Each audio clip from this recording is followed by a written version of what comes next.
Hi friends, ಎಲ್ಲರಿಗೂ ನಮಸ್ಕಾರ. Welcome back to ರುಚಿ ಸಂಭ್ರಮ. ಯಾರೆಲ್ಲ ನನ್ನ ಚಾನಲ್ ಸಬ್ಸ್ಕ್ರೈಬ್ ಆಗಿಲ್ಲ, ಪ್ಲೀಸ್ ಸಬ್ಸ್ಕ್ರೈಬ್ ಆಗಿ.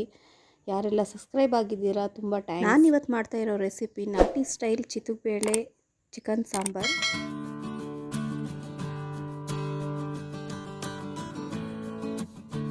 ಹೇಗೆ ಅಂತ ಬನ್ನಿ ನೋಡೋಣ. ಇದಕ್ಕೆ ಬೇಕಾಗಿರುವ ಪದಾರ್ಥಗಳು: 1 ಇಡೀ ಸಣ್ಣ ಈರುಳ್ಳಿ, 1 ಟೊಮೊಟೊ, ಸ್ವಲ್ಪ ಕೊತ್ತಂಬರಿ ಸೊಪ್ಪು, 4 ಚಕ್ಕೆ, 5 ಲವಂಗ, 3 ಬೆಳ್ಳುಳ್ಳಿ, 1 ಇಂಚು ಶುಂಠಿ. ನಾನಿಲ್ಲಿ 1 ಬೌಲ್ ಕಾಯಿ ತಗೊಂಡಿದ್ದೀನಿ. ಒಗ್ಗರಣೆಗೆ ಈರುಳ್ಳಿ, ಹಿತಕಬೇಳೆ ಅಂದರೆ ಹಸಿ ಅವರೆಕಾಳನ್ನ ನೆನೆಸಿ ಅದನ್ನು ಚಿದುಕಿ ಇಟ್ಕೊಂಡಿದ್ದೀನಿ, ಒಂದು ಅರ್ಧ ಬೌಲು. 1 kg chicken. ರುಬ್ಕೊಳ್ಳೋಕ್ಕೆ ಮಸಾಲೆನ ಫ್ರೈ ಮಾಡ್ಕೊಳ್ಳೋಣ ಬನ್ನಿ. ಒಂದು ಬಾಣಲಿಗೆ ಸ್ವಲ್ಪ ಎಣ್ಣೆಯನ್ನು ಹಾಕ್ಕೊಳ್ಳಿ, ಈರುಳ್ಳಿ ಹಾಕ್ಕೊಳ್ಳಿ. ಇದಕ್ಕೀಗ ಶುಂಠಿ, ಬೆಳ್ಳುಳ್ಳಿ, ಚಕ್ಕೆ, ಲವಂಗ, ಟೊಮೊಟೊ ಇಷ್ಟನ್ನೂ ಹಾಕಿ ಚೆನ್ನಾಗಿ ಫ್ರೈ ಮಾಡಿ. ಸ್ವಲ್ಪ ಹಸಿ ವಾಸನೆ ಹೋಗೋ ತನಕ ಫ್ರೈ ಮಾಡ್ಕೊಳ್ಳಿ. ತುಂಬ ಫ್ರೈ ಮಾಡೋಕ್ಕೆ ಹೋಗಬೇಡಿ. ಕೊತ್ತಂಬರಿ ಸೊಪ್ಪು ಬಂದು ಲಾಸ್ಟಲ್ಲಿ ಹಾಕಿ ಅದನ್ನು ಜಾಸ್ತಿ ಫ್ರೈ ಮಾಡಬೇಡಿ. 1-2 ಸಲ ಕೈ ಆಡಿಸ್ಬಿಟ್ಟು ತೆಗೆದಿಡಿ. ನಾವಿವಾಗ ಫ್ರೈ ಮಾಡಿದ್ವಲ್ಲ, ಅದನ್ನು ತಣ್ಣಗಾದ್ಮೇಲೆ ರುಬ್ಕೊಳ್ಳಿ. ಇವಾಗ ಒಂದು ಕುಕ್ಕರ್ಗೆ ಸ್ವಲ್ಪ ಎಣ್ಣೆ ಹಾಕ್ಕೊಳ್ಳಿ.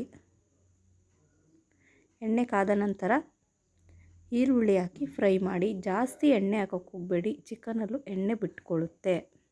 ಈರುಳ್ಳಿ ಹಾಕಿ ಫ್ರೈ ಮಾಡಿದ್ಮೇಲೆ ಚಿಕನ್ ಹಾಕ್ಕೊಳ್ತಾ ಇದ್ದೀನಿ.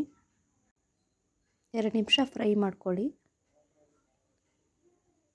ಇದಕ್ಕೀಗ ರುಚಿಗೆ ತಕ್ಕಷ್ಟು ಉಪ್ಪು, ಸ್ವಲ್ಪ ಅರಿಶಿನ ಹಾಕಿ ಫ್ರೈ ಮಾಡಿ.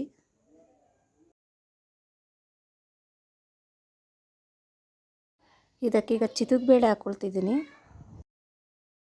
ಚೆನ್ನಾಗಿ ಮಿಕ್ಸ್ ಕೊಡಿ. ಟೊಮೊಟೊ ಸೇರಿಸ್ಕೊಳ್ತಿದ್ದೀನಿ.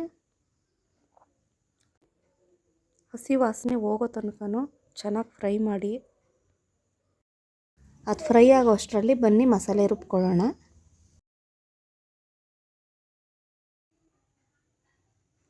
ನಾನೀಗ ಮಟನ್ ಖಾರದ ಪುಡಿ ಹಾಕ್ಕೊಳ್ತಾ ಇದ್ದೀನಿ, ಒಂದು 4 ಟೇಬಲ್ ಸ್ಪೂನು ಹಾಕ್ಕೊಂಡು ಫ್ರೈ ಮಾಡ್ಕೊಳ್ಳಿ.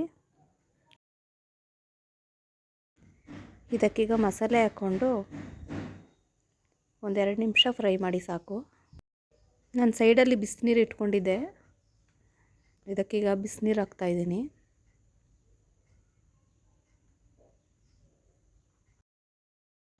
ನಿಮಗೆ ಖಾರ ಏನಾರು ಕಮ್ಮಿ ಆಯಿತು ಅಂತ ಅನ್ಸಿದ್ರೆ, ಬೇಕು ಅಂದರೆ ಇವಾಗ ಸ್ವಲ್ಪ ಖಾರ ಸೇರಿಸ್ಕೋಬೋದು, ಉಪ್ಪು ಖಾರನ. ಇವಾಗ ಒಂದು ಕುದಿ ಬಂದ ಮೇಲೆ ಇದಕ್ಕೆ ಕಾಯಿ ರುಬ್ಕೊಂಡಿದ್ನಲ್ಲ ಅದನ್ನು ಹಾಕ್ಕೊಳ್ತಿದ್ದೀನಿ. ಅದನ್ನು ಹಾಕ್ಕೊಂಡು ಚೆನ್ನಾಗಿ ಮಿಕ್ಸ್ ಮಾಡಿ.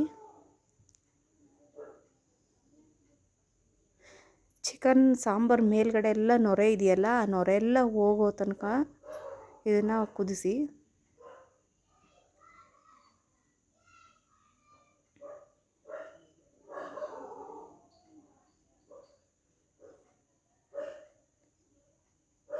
ಕುಕ್ಕರ್ ಮುಚ್ಚೋಲ್ಲ, ನಾನು ವಿಸಿಲ್ ಹೊಡ್ಸಲ್ಲ, ಹಂಗೆ ಮಳ್ಳಿಸ್ತೀನಿ. ಬಿಸಿ ಬಿಸಿ ನಾಟಿ ಸ್ಟೈಲ್ ಚಿತುಬೇಳೆ ಚಿಕನ್ ಸಾಂಬಾರ್ ರೆಡಿ. ಇದನ್ನು ಬಿಸಿ ಮುದ್ದೆ ಜೊತೆ ತುಂಬ ಚೆನ್ನಾಗಿರುತ್ತೆ. ಒಂದು ಸಲ ಟ್ರೈ ಮಾಡಿ.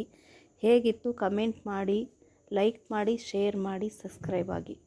ಇದೇ ಥರ ವೀಡಿಯೋಗಳು ಮಾಡೋದಕ್ಕೆ ಸಪೋರ್ಟ್ ಮಾಡಿ.